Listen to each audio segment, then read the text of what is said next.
বিসমিল্লাহির রহমানির রহিম। প্রিয় দর্শক শ্রোতা, আসসালামু আলাইকুম। আজকে আরও একটি আপডেট ভিডিওতে আপনাদেরকে আমন্ত্রণ জানাচ্ছি।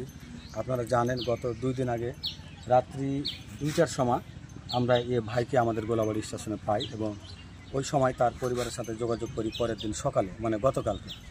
ওই এলাকার উপজেলা পরিষদের একজন কম্পিউটারম্যান আলমগীর ভাইয়ের সহায়তায় তাদের এলাকার গ্রাম পুলিশ, কি নাম, এনামুল না, এনামুলের সহযোগিতায় আমরা তার বাপের সাথে যোগাযোগ করছি। আসছে। আপনার নাম কি? আহমদ আলী। আপনার গ্রামের নাম? ধুবনি। ইউনিয়ন সিঙ্গিমারি। উপজেলা কি? উপজেলা হাতিবান্ধা, জেলা লালমনিরহাট। আপনার এই ছেলে নাম কি? সুজন। হারাইছিল কয়দিন আগে বললেন? 1 মাস 4 দিন, ঈদের 4 দিন আগে। ঈদের 4 দিন আগে, গত কোরবানি ঈদের 4 দিন আগে হারাই গেছিল। এই রাস্তায় ঘুরছিল। আরও যদি এরকম 2-4-10 বছর ঘুরতো ওকে পাওয়া সম্ভব ছিল না, কারণ ওর যে আচরণ তাতে কেউ ওকে জিজ্ঞাসাই করবে না যে তার বাড়ি কোথায় বা কী করবে, মানে সে কোনো কথাই কয় না, বা মানুষ কেউ কিছু জোর করে কিছু জিজ্ঞাসা করতে গেলে সে অন্যরকম আচরণ করে, বকাবকি করে, আমাকে ধরে নিচ্ছে, আমাকে নিয়ে পালাই যাচ্ছে, আটকাও, মানে এরকম একটা সুস্থ স্বাভাবিক মানুষ যেরকম চিল্লা চাচা করে সেরকম করে। অনেক কষ্ট করে আমরা 4-5 জন লোকে তাকে আটকে রাখার পর তার পরিবারের সন্ধান করি। তারপরেও গত রাত্রে আবার পলাইছিল। সেখান থেকেও আমরা আবার তাকে রাস্তা থেকে অন্ধকারের মধ্যে উদ্ধার করে নিয়ে আসার পরে এখন তার বাবা মায়ের কাছে হস্তান্তর করলাম। এই যে প্রায় 2 মাসের কাছাকাছি আপনার ছেলেকে খুঁজে পেলেন, এটা আপনাদের কেমন লাগছে বলেন? খুব ভালো লাগছে। আপনি দিতেন ভাই,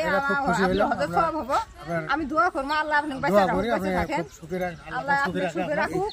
আমি আরো দোয়া করব আপনি বছরে সুখে জীবন করে রাখতে পারবেন।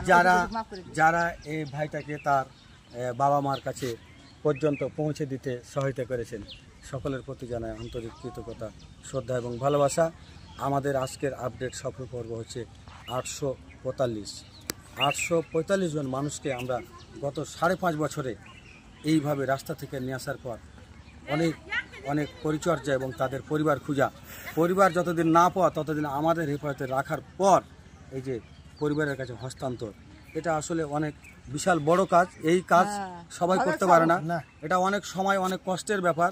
এক একজন মানুষের আচরণ, এক একজন মানুষের ভারসাম্যহীন মানুষদের ব্যবহার, এটা আসলে সবাই সহ্য করতে পারবে না। আমরা অনেকটা কষ্টের মাধ্যমে এই কাজগুলো করে আসছি দীর্ঘদিন যাবৎ। আমাদের এই কাজে যে সকল ভাই বোন বন্ধু বিভিন্ন জায়গা থেকে, বিভিন্ন জেলা থেকে আমাদের পাশে আছেন, মানবিক কাজে অংশগ্রহণ করেছেন, সকলের প্রতি অনেক দোয়া এবং শুভকামনা রইল। পরবর্তীতে আবারও কোনো একটি ভিডিওতে দেখা হবে, কথা হবে ইনশাআল্লাহ। সবাই ভালো থাকবেন, সুস্থ থাকবেন। আসসালামু আলাইকুম।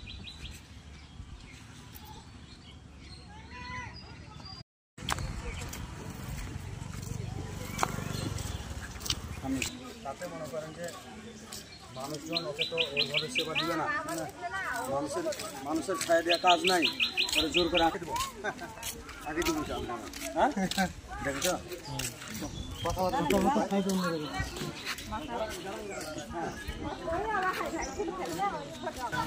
আবার তোমার বাপ মায়ের কাছ থেকে জোর দিও না, জন্মের মতো হারাই গেল। জোর দাও তাহলে জন্মের মতো হারাই গেলে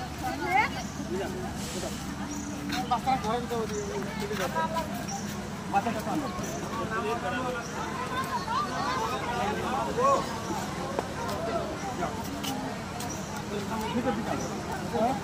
দুটো দিকে আগান, যেটা ঠিক আছে।